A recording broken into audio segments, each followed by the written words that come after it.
사명자반 제1과 믿음의 재정립입니다. 우리는 하나님을 믿는 사람들입니다. 우리는 길이요, 진리요, 생명이신 예수 그리스도를 믿고 삼위일체 하나님을 믿는 사람들입니다. 그러나 오늘날 교회는 전혀 존경받지 못하고 있습니다. 우리가 지니고 있는 믿음의 열정만큼 믿음이 무엇인지 진지하게 생각하려는 노력을 기울이지 않았기 때문이 아닌지 생각해 볼 필요가 있습니다. 누가복음 18장 1에서 8절에는 끈질긴 과부와 불의한 재판장의 이야기가 나옵니다. 우리는 이 구절을 보면서 흔히 자기 기도 제목을 놓고 새벽 기도를 하고 금식 기도를 하고 응답받은 사람을 믿음 좋다고 평가하고 있습니다. 하지만 예수님께서는 이 성경 구절 가장 마지막에 이렇게 덧붙이셨습니다. 인자가 올 때 세상에서 믿음을 보겠느냐. 예수님께서 이렇게 말씀하신 것은 예수님께서 다시 오실 때쯤 되면 사람들은 참된 믿음은 생각하지 않고 모두 이기적으로 자기 생각, 자기 뜻만 이루려고 하나님과 씨름하려는 시대가 된다고 한탄하신 것입니다. 자신이 이루어지기를 원하는 바를 위해서 밤낮으로 기도하는 것, 그것이 믿음의 한 부분일 수는 있습니다. 하지만 그 자체가 믿음은 아니라는 것입니다. 믿음은 추상적인 용어입니다. 그래서 이 추상적인 용어를 구체적인 용어로 대체해 믿음이 무엇인지 재정립하지 않으면 우리의 믿음은 이기심의 감옥에서 탈피하기 어려운 것입니다. 그래서 사명자반은 구체적인 10개의 단어로 믿음을 재정립하는 것으로 시작하고 있습니다. 첫째로 믿음은 구도, 도를 구하는 것입니다. 요한복음 1장 1절 태초에 말씀이 계시니라. 이 말씀이 하나님과 함께 계셨으니 이 말씀은 곧 하나님이시니라. 바꾸어 말하면 하나님은 말씀이시고 그 말씀이 태초부터 계셨다. 14절입니다.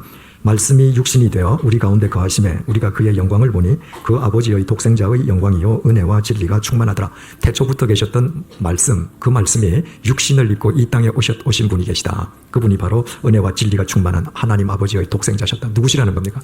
예수님이시라는 거죠. 그런데 우리나라에서 최초로 번역된 신약 성경, 그 예수 성교 전서에 요한복음 1장 1절을 이렇게 번역했다고 했습니다. 처음에 도가 있되 도가 하나님과 함께하니 도는 곧 하나님이라. 그리고 14절을 이렇게 번역했습니다. 대저 도가 육신을 입어 넉넉히 은총과 진리로 우리 사이에 거하여 우리가 그 영화를 본 것이 아버지가 낳은 외아들의 영화와 같으니라 하더라. 그 도가 육신을 입고 이 땅에 오신 분이 예수님이라는 것입니다. 얼마나 좋은 번역인지 모르겠습니다. 믿음은 뭔가 태초부터 계시고 육신을 입고 오셔서 우리에게 보여주셨던 그 생명의 도, 진리의 도, 구원의 도, 그 도를 구하는 겁니다. 내가 말씀을 쫓는다는 것하고 도를 구한다는 것하고 우리 자세가 지금 달라지죠. 그리스도인에게 있어서 구도는 태초부터 하나님이 보여주신 그 도, 예수 그리스도께서 십자가를 통해서 우리에게 확실하게 보여주셨던 그 도, 그 도를 쫓는 것입니다. 이 도가 신약 성경 도처에 들어있습니다.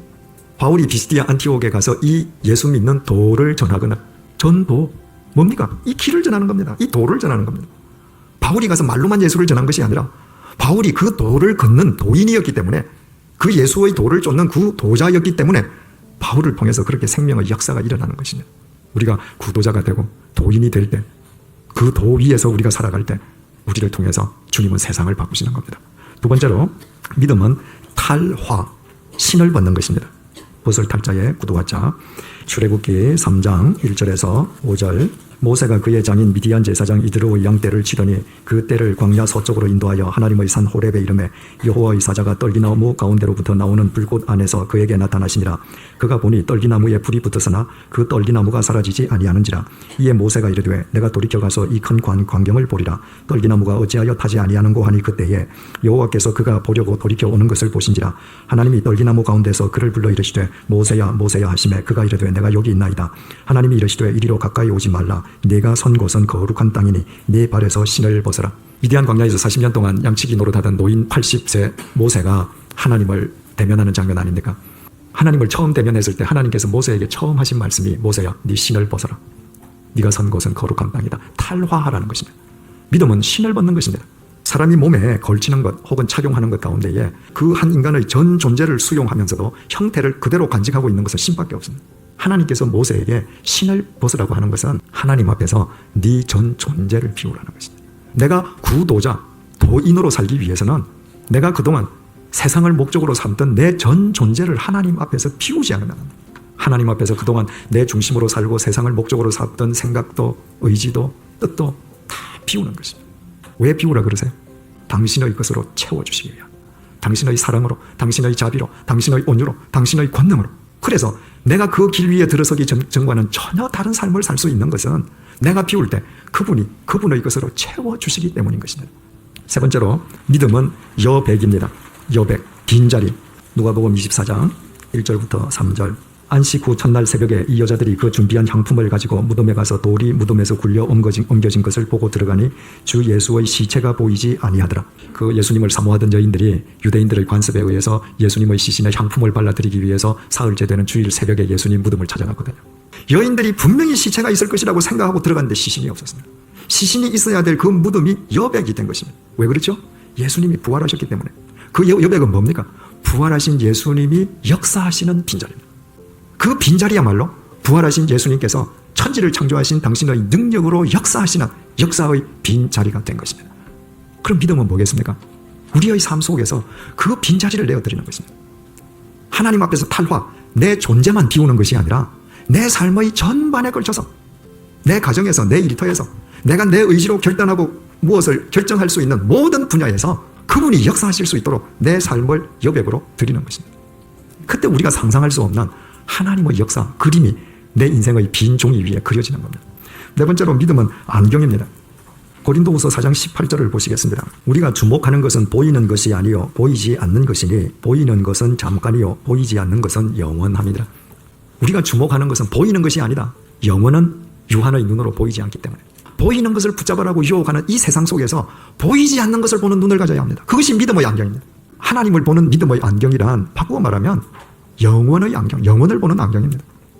그 영원 앞에서 뭐가 길고 짧은지, 뭐가 크고 작은지, 내가 뭘 붙잡고 뭘 버려야 되는지 금방 보이거든요. 이 영원에 대한 기준, 가치, 관점을 갖고 있지 않을 때 우리는 하나님 나라 믿는다, 하나님 믿는다 하면서 결국 눈에 보이는 것 쫓다가 후회하면서 생은 끝납니다. 영혼을 보는 안경을 갖는다고 하는 것은 내일을 보는 안경을 갖는 겁니다. 오늘 이후를 통칭한다는 의미에서 내일도 영혼이거든요. 단 하루만 생각하셔도 돼요. 내가 그리스도인으로서 내일 아침에 눈 떴을 때 내가 지금 오늘 이런 짓거리를 한 데 대해서 내가 얼마나 부끄러워할까.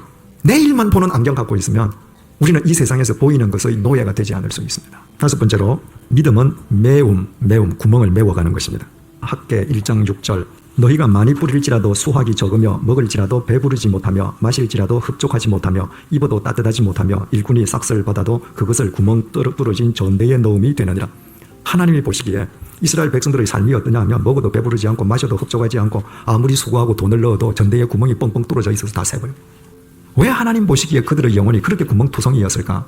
하나님 말씀 중에서 자기들 입맛에 맞는 것만 붙잡는 것입니다. 거추장스러운 말씀, 거북한 말씀, 부담스러운 말씀 다 버리는 겁니다. 안 잡는 것입니다. 내 인생에 어려움을 당했을 때, 폭풍이 몰아칠 때 내가 성경 한 구절을 붙잡고 일어설 수 있습니다. 그건 좋은 힘이 됩니다. 그러나 요절 신앙만큼 위험한 신앙은 없습니다. 내가 붙잡는 요절이라는 건 전부 내 입맛에 맞는 거거든요. 그런 성경을 일평생 그런 구절 붙잡고 살아보십시오. 이기심에서 못 벗어납니다. 그건 전부 내 이기심을 위한 구절들이거든요.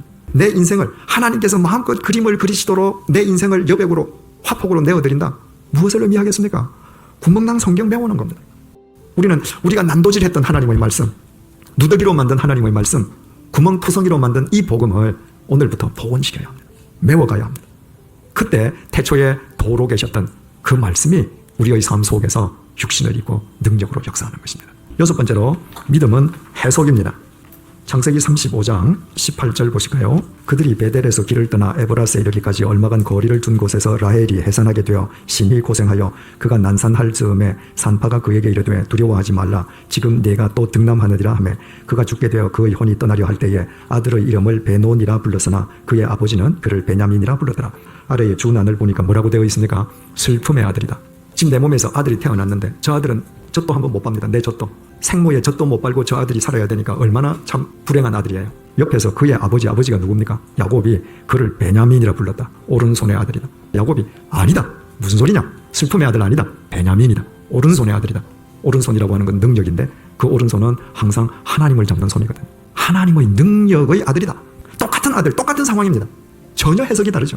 한 사람은 슬픔의 아들로 보고 한 사람은 하나님의 능력의 아들이라고 봅니다. 그 베냐민 지파에서 구약시대에 누가 나옵니까? 첫 번째 왕 사울이 베냐민 지파 아닙니까? 신약으로 넘어가면 위대한 사도 바울이 베냐민 지파 아닙니까? 믿음은 해석입니다. 똑같은 상황이지만 어떻게 해석하느냐에 따라서 그 사람의 믿음을 알 수 있습니다. 여러분들께서 이 세상을 살아가시는데 이 세상사에서 맞는 모든 어떤 사건이나 일들에 대한 해석이 하나님을 믿지 않는 사람들과 동일하다면 어떻게 믿음의 사람일 수 있겠습니까? 여러분이 그 사람 정말 참 잘 됐네. 저 사람 참 안 됐다. 우리가 그렇게 얘기할 때 그 해석의 기준이 전부 세상적인 기준 아닙니까? 그런 기준으로 보면 사도 바울 실패자 아닙니까? 유대교회에서 승승장구하던 젊은이가 예수 믿고 나서 단 하나의 소유도 없이 세상을 전전하고 복음만 뿌리고 다니다가 목 잘려서 참수형 당해서 죽었다. 실패자 아닙니까? 그럼에도 우리가 사도 바울을 존경하는 이유는 실패자가 아닌 걸 알거든요. 그런데 2000년 전 사도 바울은 그렇게 믿음으로 바르게 해석하면서 오늘 이 시점을 사는 자기 삶은 그렇게 해석 안 합니다.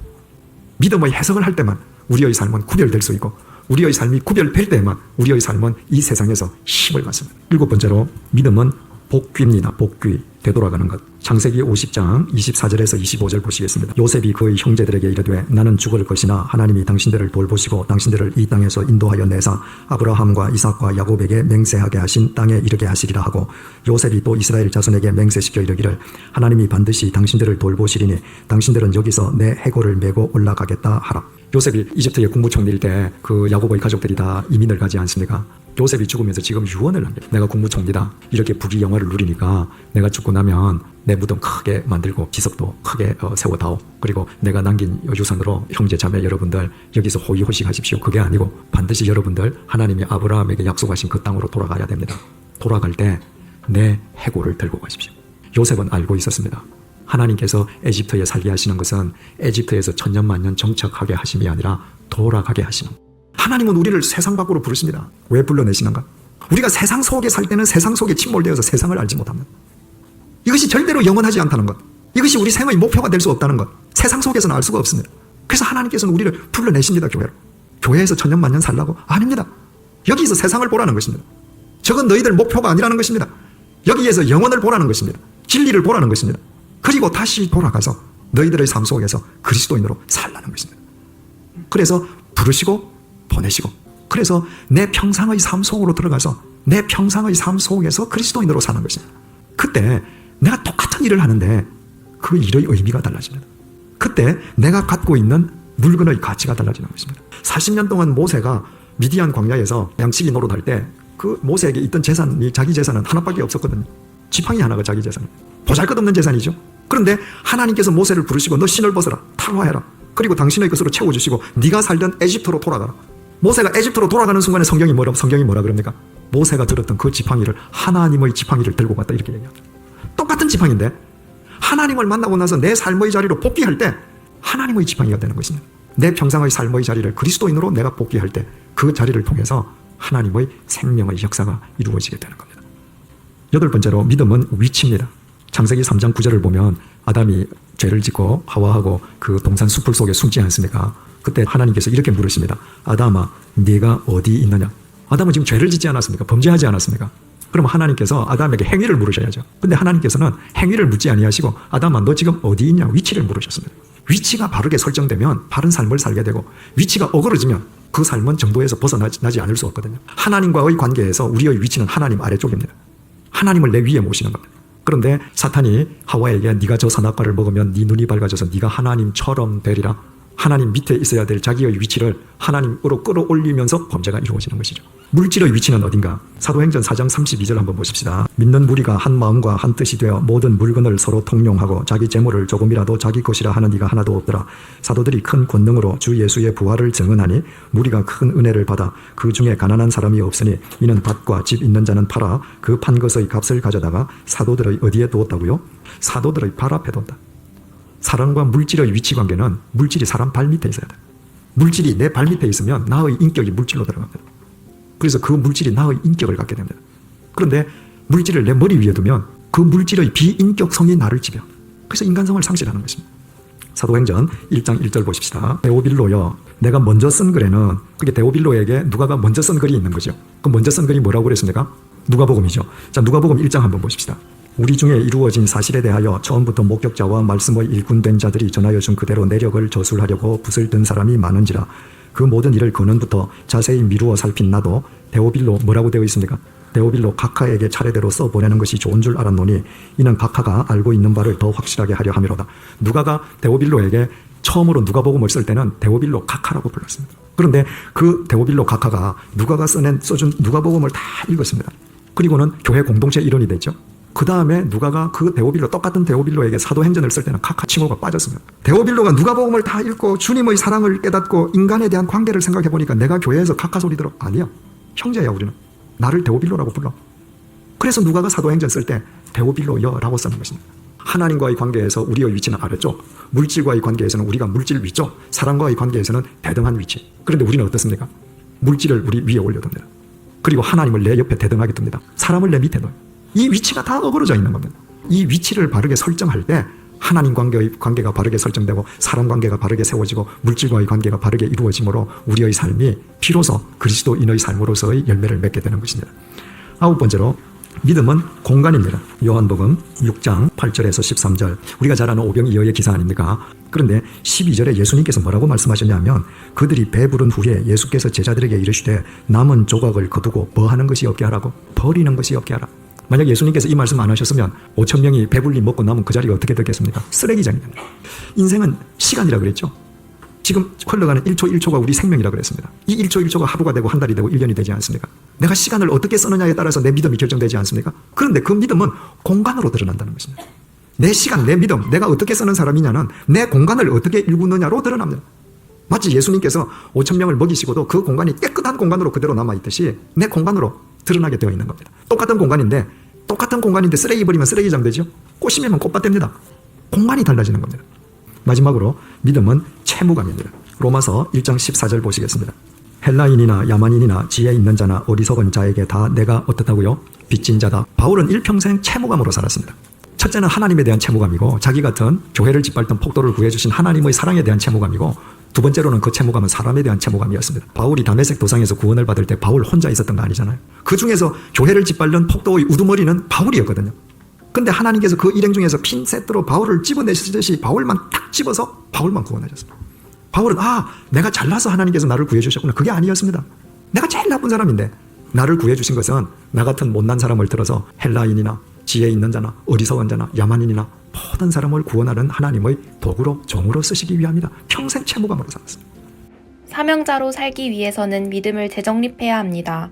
이렇게 믿음을 재정립해가는 가운데 우리는 하나님과 사람에 대한 채무감이 더 깊어지고 그 채무감이 사명감으로 드러나 비로소 일평생 사명자로 살아갈 수 있기 때문입니다. 또한 사명자로 살아갈 때에만 우리는 그리스도인으로서의 품격을 지킬 수 있기 때문입니다. 자신을 뛰어넘어서 남을 배려하는 그리스도인의 품격을 가지고 이 땅에서 사명자의 삶을 살 수 있게 되는 것입니다.